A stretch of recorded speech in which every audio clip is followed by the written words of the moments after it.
The next stop on our trip brought us to Nashville, the city that some call the buckle of the Bible Belt. Nashville is best known as being the capital of country music, but we got to know the city as the place where churches and other religious institutions come together to help those in need.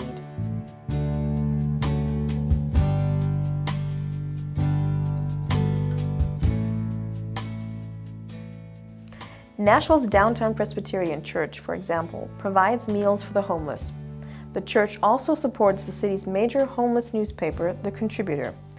We spoke with church member Joel Dark and Pastor Mike Wilson, who told us that despite the liberal values reflected in their ambitious programming, the church is struggling with membership numbers. This church was at one time a very big congregation. In the 1950s, in a move that was connected, I think, with the racial history of the country at the time, most members of this church moved out of what at that time was the city limits of Nashville and formed another church in the suburbs. In the United States, people talk about white flight, so white people fleeing the downtown area, and the membership of this church today is it's very small. It's maybe 100 people or something like that. Can we move up stairs? Yes, Go on a absolutely. field trip? All right, then let's move through these doors and up the stairs, and we'll pause on the north exit, then we'll go into the sanctuary, and maybe we'll sit in the sanctuary and talk a little more, and then circle our way back around. Yep, Okay. that's perfect, thanks. We have seen in the United States churches that resemble very much our own idea of a church, but this one was totally different. This neo-Egyptian style. I've never seen any such building as a church building before, previously.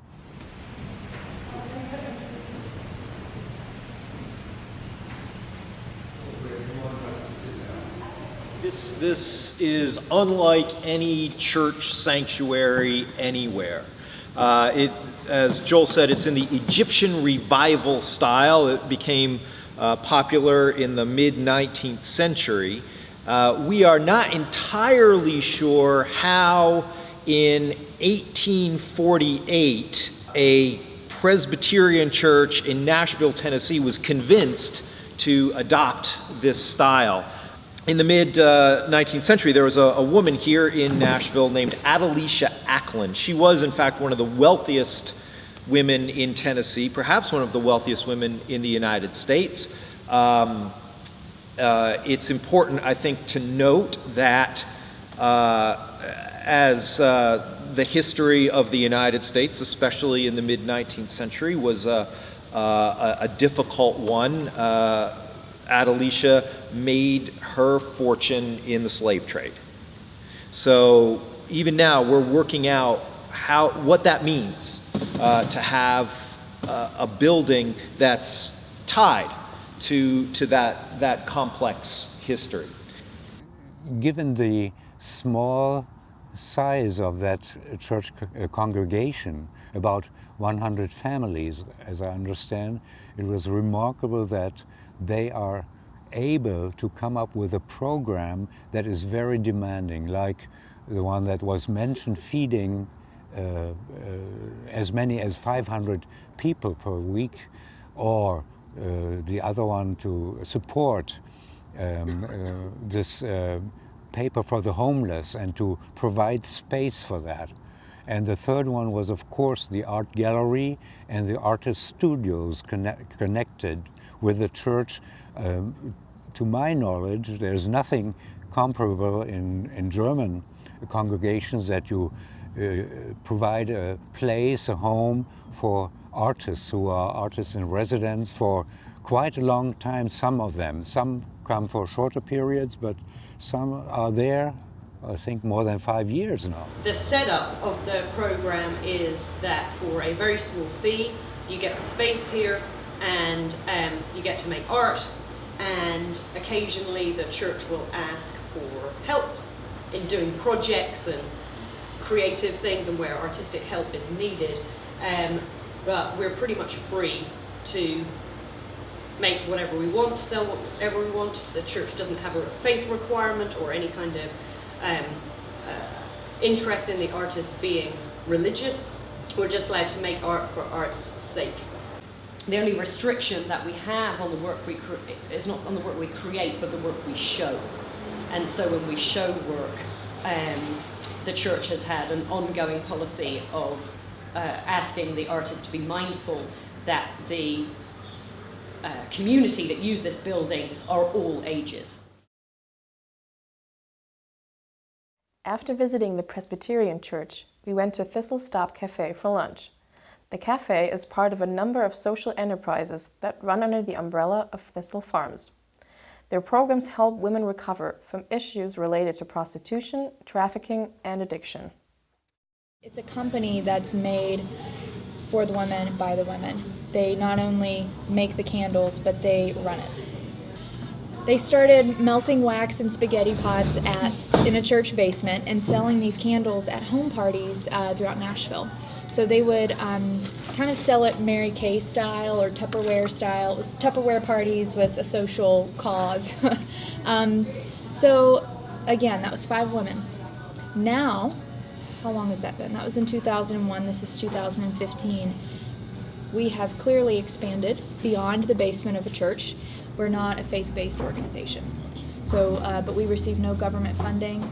Everything is supported privately through grants and through our social enterprises.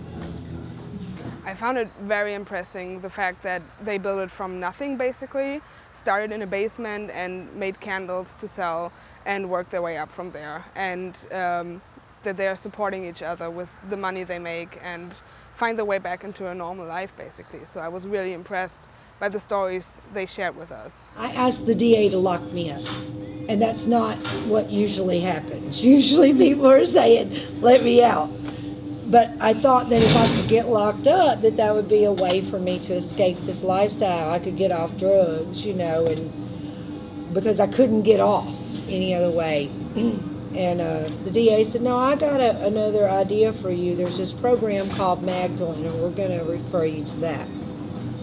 And had this program not been there for me, I probably wouldn't be here, you know.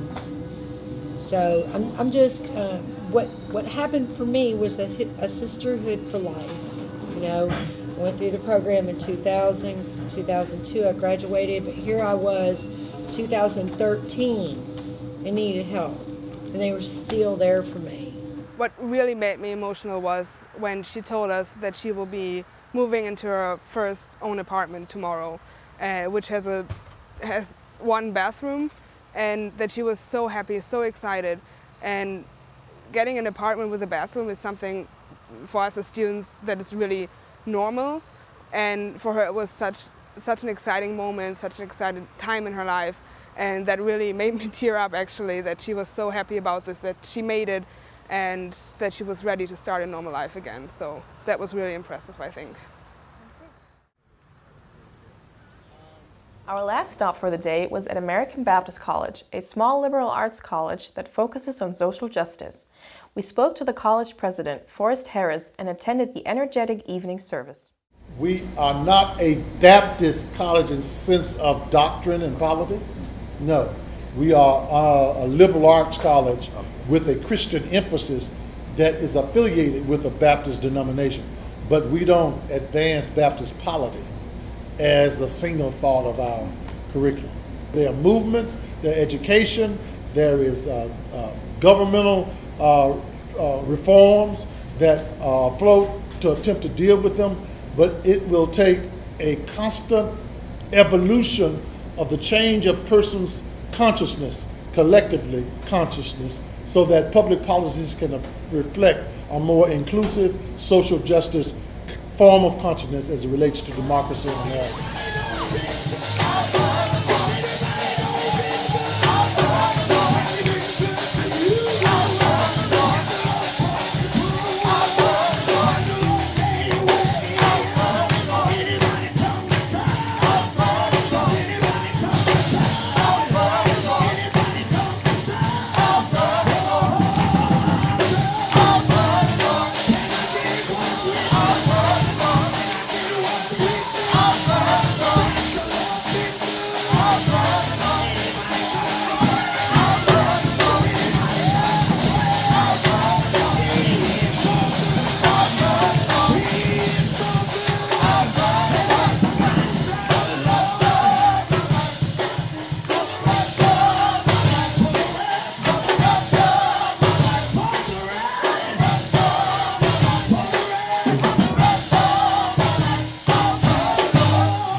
Our second day in Nashville started out with a visit at Vanderbilt University, where we listened to talks by James Hudnut Boimler and Dennis C. Dickerson.